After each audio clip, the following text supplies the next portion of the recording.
Hello दोस्तों। कैसे हो आप लोग? आई होप आप लोग बढ़िया होंगे, मस्त होंगे, स्वस्थ होंगे। आज हम लोग बात करने वाले हैं कि सीए फाउंडेशन की प्रिपरेशन कब से शुरू कर देनी चाहिए under the proposed scheme of education and training. तो देखो, हम लोग सबसे पहले बात कर लेते हैं कि फाउंडेशन लेवल पे क्या सब रिक्वायरमेंट है अंडर द प्रपोज्ड स्कीम। वैसे तो देखा जाए तो प्रपोज्ड और एग्जिस्टिंग में कोई चेंज नहीं आए हैं। एक एक करके हम लोग देख लेते हैं। तो जब बात आती है रजिस्ट्रेशन के एलिजिबिलिटी की, तो हम लोग सीए फाउंडेशन का जो रजिस्ट्रेशन है वो क्लास 10th की एग्जाम पास करके हम रजिस्ट्रेशन करा सकते हैं बोर्ड ऑफ स्टडीज के अंदर। पहले भी वही रूल था, तो उसमें कोई चेंज नहीं आए हैं। फिर बात होता है कि जब हम रजिस्ट्रेशन कराते हैं तो उसकी वैलिडिटी कब तक होती है। वैलिडिटी का मतलब है कि अगर इन केस अगर आप सीए फाउंडेशन में आप फेल कर जाते हो तो कब तक आप उस रजिस्ट्रेशन के थ्रू आप एग्जाम दे सकते हो। तो उसका वैलिडिटी अब कर दिया गया है 4 साल। पहले कोई रिस्ट्रिक्शन नहीं था। ठीक है, चलो। उसके बाद दूसरा कंडीशन क्या है एग्जाम में बैठने का। हमने रजिस्ट्रेशन की बात कर ली कि हम रजिस्ट्रेशन क्लास 12 का एग्जाम, क्लास 10th का एग्जाम पास करके हम सीए फाउंडेशन के अंदर रजिस्ट्रेशन करा सकते हैं। दूसरा जो एलिजिबिलिटी है वो एग्जाम में अपियर करने का है। तो एग्जाम में आपको अगर फाउंडेशन का एग्जाम अपियर करना है तो उसके लिए आपको पहले क्लास 12 का एग्जाम देना होगा, उसके बाद ही अपियर कर सकते हो। और साथ में आपको इस बात का ध्यान रखना होगा कि आपको कंप्लीट करना है minimum study period of 4 month before the first day of the month in which examination is held. ठीक है, एग्जिस्टिंग स्कीम में भी यही रूल था। अभी हम पूरा का पूरा प्रोपोज्ड स्कीम की बात करने वाले हैं। तो दो रूल हमें ध्यान रखना है कि हमें जो सीए फाउंडेशन का रजिस्ट्रेशन कराना है वो 10th के बाद हम कभी भी कर सकते हैं, यानी 10th का एग्जाम पास करने के बाद कभी भी करा सकते हैं। बट एग्जाम में जो हम अपियर करेंगे उसके लिए हमें 12 का एग्जाम देना कंपलसरी होगा। ठीक है, अब थोड़ा हम एक एक करके डिटेल में बात करेंगे कि कब हमें एक्चुअली सीए फाउंडेशन का रजिस्ट्रेशन ले लेना चाहिए और अपनी प्रिपरेशन शुरू कर देनी चाहिए सीए फाउंडेशन का। तो इसका अपना टाइम स्केल देखते हैं। ठीक है, अब देखो, जैसे कि अभी जून चल रहा है तो क्लास 10th का ऑलरेडी रिजल्ट आ चुका है। जनरली क्लास 10th का रिजल्ट मार्च से लेके अप्रैल में तक आ जाता है, तो मैं अप्रैल रखा हूं। ये डिपेंड करता है कि आप किस बोर्ड से आपने एग्जाम दे रखी है। किसी का 1 महीना पहले आ जाता है, किसी का 1 महीना बाद में आता है। बट जनरली अप्रैल मई के बीच में क्लास 10th की रिजल्ट आ चुकी होती है। तो आप अप्रैल 2023 में आपने 10th का एग्जाम पास करी। अब आप क्या करोगे, क्लास 11th का एडमिशन कराओगे और आप 1 साल बाद क्लास 11th के एग्जाम में अपियर करोगे, यानी अगले साल मार्च 2024 में। 1 महीना इधर या उधर आपका 11th का एग्जाम हो जाएगा। 12th का एग्जाम कब होगा, तो उसके 1 साल बाद आपका 12th का एग्जाम होगा। यानी आपने 10वीं का एग्जाम पास करी, उसके 2 साल बाद यानी मार्च 2025 में आपका 12th एग्जाम में आप अपियर करोगे। उसके बाद ही आप सीए फाउंडेशन के एग्जाम में आप अपियर कर सकते हो।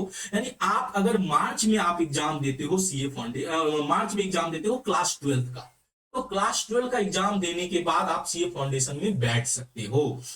यानी आप कब बैठोगे, मार्च के बाद कौन सा, अप्रैल में, यानी मई जून में जनरली एग्जाम होता है। और साल में 2 बार एग्जाम होता है सीए फाउंडेशन का। जनरली मई में होता है और दिसंबर में होता है। ठीक है, तो सीए फाउंडेशन का एग्जाम आप मार्च के बाद यानी मई में आप बैठोगे। अब क्वेश्चन उठता है कि आपको रजिस्ट्रेशन कब करानी चाहिए।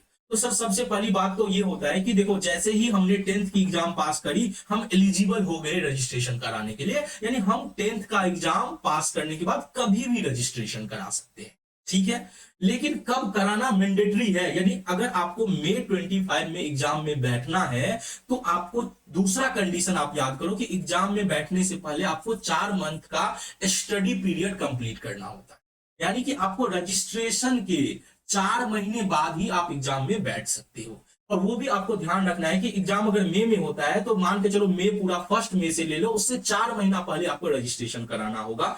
तो मई से 4 महीना पहले कितना होगा, यानी आपको दिसंबर में, दिसंबर 24 में आपको कंपलसरी रजिस्ट्रेशन कराना होगा। तभी आप मई 25 के एग्जाम में आप बैठ सकते हो।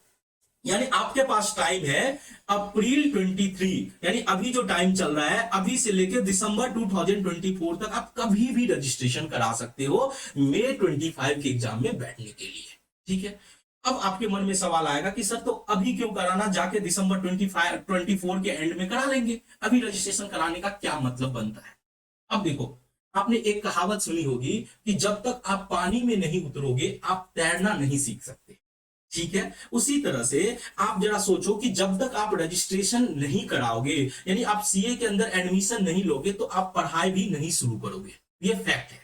ठीक है, तो क्योंकि आपके पास बुक भी जनरली अवेलेबल नहीं रहता है, तो बेटर क्या होगा, आपको रजिस्ट्रेशन ले लेना चाहिए। जैसे ही आपने 10th की एग्जाम पास करी और आपने डिसाइड किया कि नहीं मुझे तो कॉमर्स फील्ड में ही जाना है और वो मुझे सीए ही करना है, तो अगर आप 10th के अंदर ही डिसाइड कर लेते हो, यानी आपको पता चल जाता है कि हमारा जो गोल है वो सीए बनना है, तो आपको 10th का एग्जाम पास करने के बाद आपको रजिस्ट्रेशन ले लेना चाहिए। ठीक है, क्यों ऐसा मैं क्यों बोल रहा हूं, क्योंकि देखो आप अगर आप रजिस्ट्रेशन ले लेते हो तो आपके पास सारे बुक्स आ जाएंगे। अगर आपको कोचिंग लेने का मन है कि सीए फाउंडेशन का हम अलग से कोचिंग कर ले, तो आप क्लास 11th के साथ साथ आप सीए फाउंडेशन का कोचिंग आप ले सकते हो। इससे क्या होगा कि आपके पास प्रेशर कम रहेगा। आप जरा सोचो उन बच्चों की जो कि 11वीं 12वीं तो केवल बस पढ़ाई करते हैं, स्कूल कॉलेज का पढ़ाई करते हैं और मार्च के बाद डिसाइड करते हैं कि उनको मई में बैठना है, तो 2 महीना के अंदर कैसे सीए फाउंडेशन का वो तैयारी कर सकता है। बट अगर आपको शुरू से पता था कि 10th एग्जाम देने के बाद जब आपने क्लास 11th कॉमर्स लिया तभी से पता था कि हमें सीए करना है, और साथ में 11th 12th की पढ़ाई के साथ साथ अगर सीए फाउंडेशन की तैयारी करते हो तो आपको 27 मंथ मिलता है। आप ध्यान से देखो, अप्रैल 23 से लेके मई तक आपको 27 मंथ मिल रहा है। और जो बच्चा 12 के बाद अगर सीए फाउंडेशन की तैयारी करता है तो उसको 2-3 महीना मिलता है, वो पक्का है कि मई में वो फेल होगा, उसको नेक्स्ट अटेम्प्ट की तैयारी करनी होगी। बट जरा सोचो, आपको साथ में अगर आप 11 12 के साथ, आप बोलोगे सर ऐसा कैसे पॉसिबल है, कॉमर्स भी हमारे लिए नया है और हम 11 12 तो वो मेरे लिए डिफिकल्ट लगता है, और आप बोल रहे हो सर सीए फाउंडेशन भी साथ में करो। अब जरा इसको समझो, इस लॉजिक को मैं ऐसा क्यों बोल रहा हूं। देखो, सीए फाउंडेशन के अंदर आपको 4 पेपर देने होते हैं। एक तो होता है अकाउंटेंसी का, दूसरा होता है बिजनेस लॉ का, तीसरा होता है मैथ का, और चौथा होता है इकोनॉमिक्स का। आसान भाषा में मैंने बताया। अब जब क्लास 11 12 की जर्नी आप कॉमर्स से शुरू करते हो तो वहां पे आपको कौन कौन से सब्जेक्ट पढ़ने को मिलेंगे। वहां भी आपको अकाउंट्स पढ़ने को मिलेगा, वहां पे आपको बिजनेस स्टडी पढ़ने को मिलेगा, वहां पे आपको इकोनॉमिक्स पढ़ने को मिलेगा, और बहुत सारे बच्चे मैथ भी रखते हैं।